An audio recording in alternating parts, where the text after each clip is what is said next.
Hey, I'm Zach. And I'm Jesse. And you're watching In Depth. Or maybe Out of Our Depth? Could be. Oh, now you know.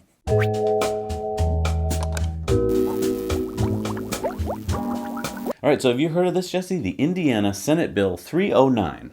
No, I'm sorry. I'm not up on my Indiana State Senate bills. Really? Sorry You don't about stay that. up late at night reading different state bills? I don't live in Indiana. Oh, well, I'll let you off the hook. Okay. So this is a state bill in Indiana that refers to net metering. Okay. What is net metering? So we all have to pay for the electricity that we use, obviously. Most of us do. But if you create electricity, net metering basically says your meter will now go backwards, and if you're creating electricity, then you should be paid for it. Oh, yeah. So it should either be coming off of your bill, or if you're making even more, you should be getting actually paid for it because you're basically a little power plant. Right. So a lot of states in the United States have some kind of net metering, which means that if you put solar panels on your roof, you get paid for the power you make. Mm-hmm. Makes a lot of sense. Well, that's been going on in Indiana since 2005. But along comes this bill, Senate Bill 309 in Indiana. And they want to do away with it, basically. Let the utility companies say, no more net metering. They want to phase it out. Why? Well, the utility companies, first of all, let's be honest what their real reason is. Mm-hmm. Solar competes with their power plants. Oh, because it's like having a bunch more power plants on the grid. Right. Okay. So that's the real reason. Mm-hmm. The reason they give is that, it'll ruin the grid and it's hard to manage and I don't know. The way they came up with it in Indiana was they called it a subsidy. Now, Indianans are is it Indianans? Indianites? Indiana people. People from Indiana. People from Indiana are generally very independent and they don't believe in subsidizing things. So what did the political action committees come up with from the utilities? They said, hey, let's call it a subsidy. Mm-hmm. We're giving a subsidy to those solar power people. Mm-hmm. And they tried to do away with it. Now, I have no problem with politics back and forth, whatever. What I have a problem with here is that in Indiana, from 2015 to 2017, utilities spent more than $109,000 entertaining the legislators in Indiana. Did they put on like a show, like a TV show? Kind of. They actually gave them tickets to things like Colts games. Gave them tickets to wrestling events, paid for their dinners. So they spent more than $32,000 entertaining members of the Senate and House committees that were focused on utility legislations. Wait, so the utilities spent money buying tickets for things for the people who are on the utilities committees? Right. Not only that, they gave campaign contributions. So since 2011, PACs, which are political action committees, mm-hmm. they gave up $1.7 million to state candidates. Also, they lobbied. That means they paid lobbyists to go and meet in offices and mm-hmm. take them out to lunch and stuff like that. And so from 2014 to 2017, guess how much money they spent lobbying? I don't know, like $14. $2.78 million. This is just in Indiana lobbying. Why do you think they spend all that money? Because it's big money. Solar is a big competitor to them. Interesting. Okay. So this has created a lot of uncertainty for solar in Indiana because now if you are a solar company in Indiana, you're like, well, if net metering's going away, how do I structure my business? If you're a resident, you're like, oh, do I still want to put solar panels on my roof? Because will I be able to sell the power back to them? Right, because otherwise it doesn't make any sense. Right. If you put solar panels on your roof and you connect to the grid, but you can't sell the power to the grid, what do you do with your power? Right. Well, I mean, you would use it, but then there's nothing else for it to do. Right. So you're giving free power to the grid. Exactly. You're still giving. It's like you're subsidizing the grid. Right. So there's this bill in Indiana right now, Senate Bill 309, and Senator Mark Stoops, who's a Democrat from Bloomington, has said, in the hallways, the lobbyists for the energy supply and utilities were telling legislators, oh, it's a huge subsidy and we're all going to be is subsidizing those wealthy people who can install solar on the roof, which is far from the truth, he said. That whole question of whether it was subsidized was blown out of proportion and was not accurately represented. Why do I bring this up? Well, you remember we talked about a little company called Edison Electric Institute. It's a national organization that represents investor-owned utilities, and they decided that solar is a threat to the utility model. And they wrote some legislation, which is basically the Senate Bill 309, mm-hmm. and then they gave it to the senators, they cut it and pasted it, put it into the bill, and that's what they're voting on. So what upsets me is that these lobbyist groups are trying to muddy the waters, confuse everybody about solar, make it seem like, oh, only rich people are getting solar and you're subsidizing them. Right. When in fact, they treated them to thousands of dollars worth of Colts games, wrestling matches, meals, and then the senators did exactly what they were told. Right. They bought them. And all of these rich people getting all of these, subsidies for solar panels, it's just not the case. I mean, anyone in Indiana, anyone anywhere who wants to get solar panels on their house, that's just a way that you can actually save money. But you know what? When you spend millions of dollars and you get your message out there over and over again, you get to message the way you want to message. And if you get the message out there that it's subsidies for rich people, then what do you remember if you're an average Indianan? You remember, oh, solar, that's just subsidies for rich people. Right. And so And perception is reality, and so people just think that that's what the case is. Right. So I just want to make it known, and I think people should know that all this lobbying is going on, whereas on the other side,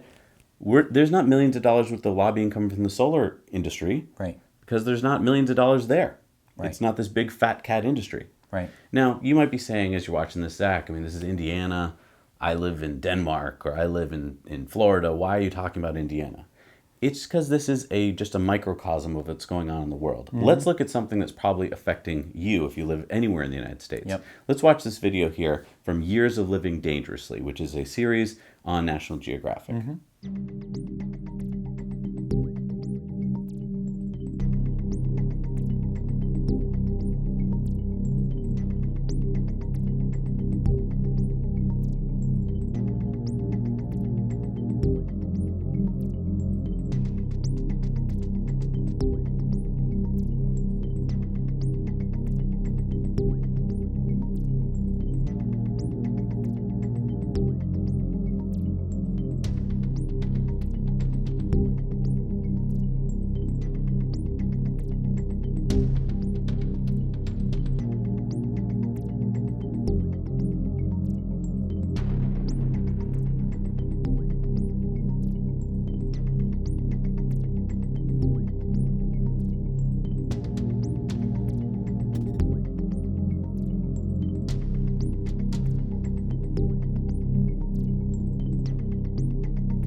So you see here that the AAM, which is this basically an automobile association that Toyota belongs to, that BMW belongs to, they lobby, just like the Indiana thing we just talked about, they lobby Congress. They have a lot of money because the automakers pour a lot of money into that lobby.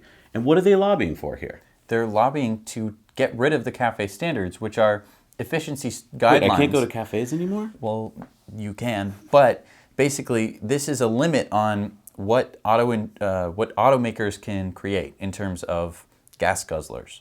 So Right. Okay. This is basically trying to make more and more efficient cars as time goes forward and technology allows for it. Now, the problem here is that the Trump administration has decided that they don't want to make it any harder. So they basically said, hey, let's stop the CAFE standards. Let's just stay right where we are with vehicle efficiency. Right. The problem with that is if we listen to the EPA, which is the Environmental Protection Agency, they say that if we have these standards, we produce close to $100 billion in net economic benefits.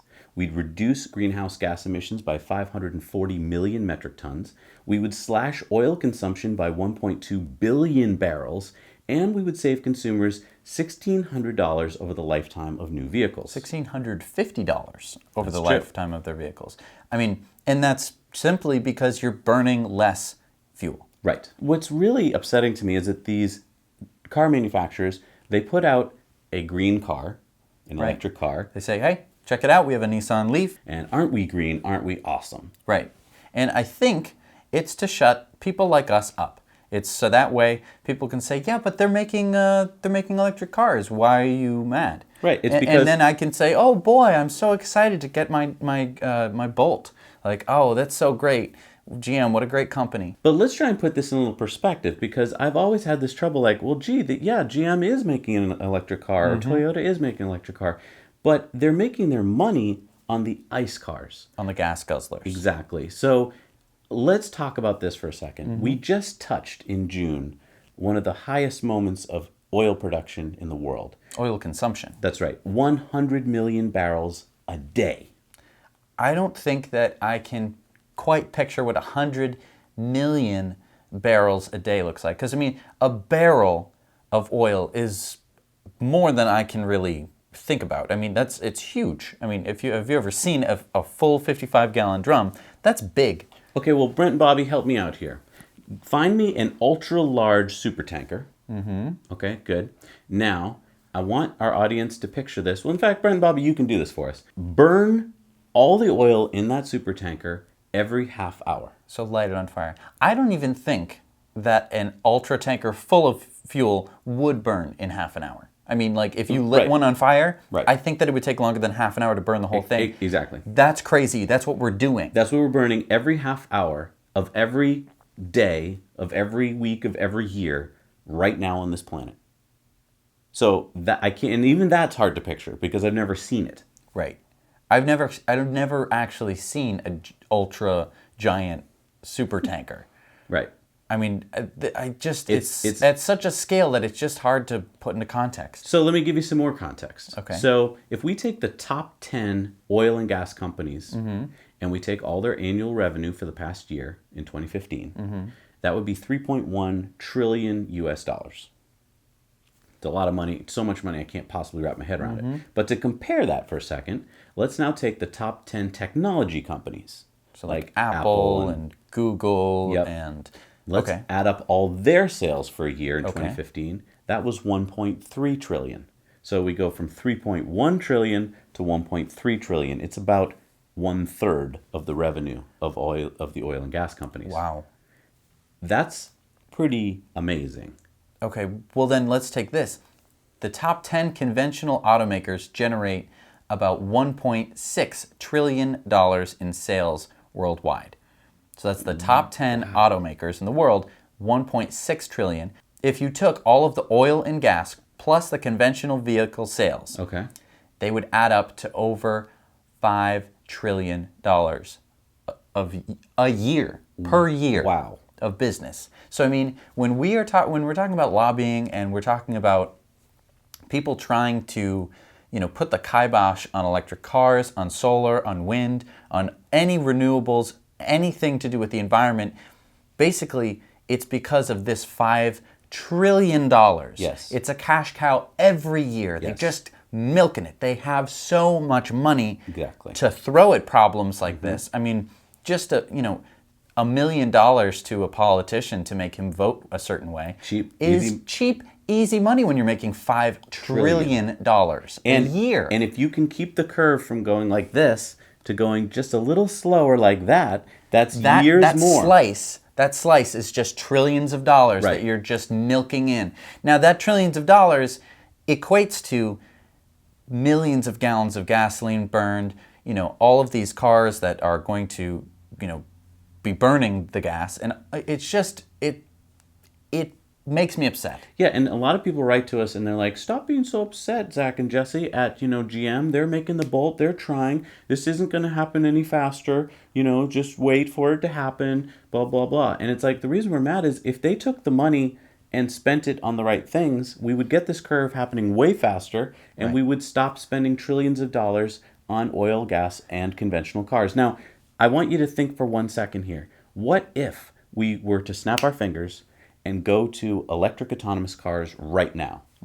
Think of how much money would be saved because you wouldn't be burning oil and gas. Right. This $5 trillion, by the way, it doesn't just materialize out of nowhere. No. It comes from your pocket. Comes right out of here. Okay? You just pour it out, you just dump it all out, and then you just slide it over, and then they say, thank you, I'll take all of it. I don't even think they say thank you. So for a fraction of that, we could have autonomous driven vehicles which wouldn't have the burning of the oil and gas, which would mean we wouldn't be polluting ourselves and our environment. We wouldn't have all of the new cars that you'd have to buy all the time. Let's talk about new cars for a second. Right. New cars seem really sexy, don't they? I mean, wouldn't you love a new car? You buy a new car, it's got the new car smell. You can just appreciate how shiny and glossy and new it is. It's so great. Oh, you can smell all of the outgassing of all of the plastics that just went into your brand new car.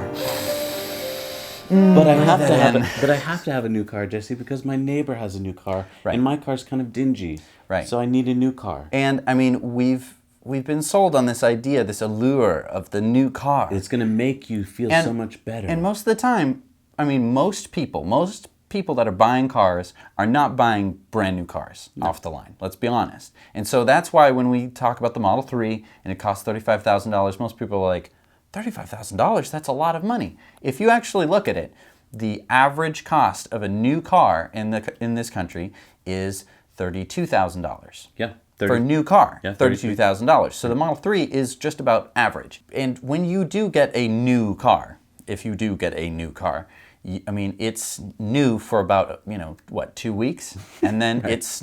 As soon as you drive it off the lot, you've lost pretty much all of your value. Yeah, half the value as soon as you drive it off the lot. So, I mean, owning a car sucks. It sucks. And owning, especially a gas-burning car, sucks even more because there are so many things to go wrong with it. You've heard us talk about these things before, but basically, oil changes every 3,000 miles. You don't have to do that on an electric car. Transmission repairs, because basically it needs to shift gears because this engine, which also has problems, can't provide the torque at certain RPMs, so you have to be babying it between these two RPM, RPM ranges. It heats up, it cools off. It heats up, it cools off. You have parts inside that are just wearing out from the day you buy it. Right.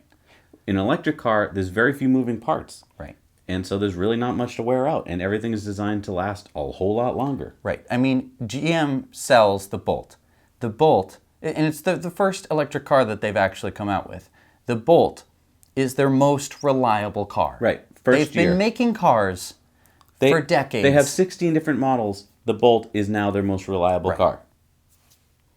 Why? Because it doesn't have an engine in it. It doesn't have an exhaust system in it. So this in-depth is about just two examples that we've shown you, one in Indiana and one with the AAM, where they are just spending money to make sure that you get a really screwed up message so that you don't jump on this bandwagon of electric cars. Right. And it's so that they can get their $5 trillion of business a year. Right. Okay? And that's all it is. Thank you so much for watching this episode of In Depth. We really appreciate it. Please hit the like button. That will hopefully share it with someone around the world. Also, take the time and share this with someone that you think should hear it. So one thing I wanted to remind all of our viewers about, or tell our viewers about, is that we're going to be on what's called teslacon 2017, and that is a digital conference. It's going to be happening December 16th. And it's put on by our good friend Ben Sullins over at Teslanomics, and we are going to be one of the featured speakers. Yes. All right. So if you want to check it out, you can click the link down below. Also, next to the link will be our little referral code that saves you some money. Hopefully save you some money. So go check that out. So yeah. Thank you so much for watching. Now you know.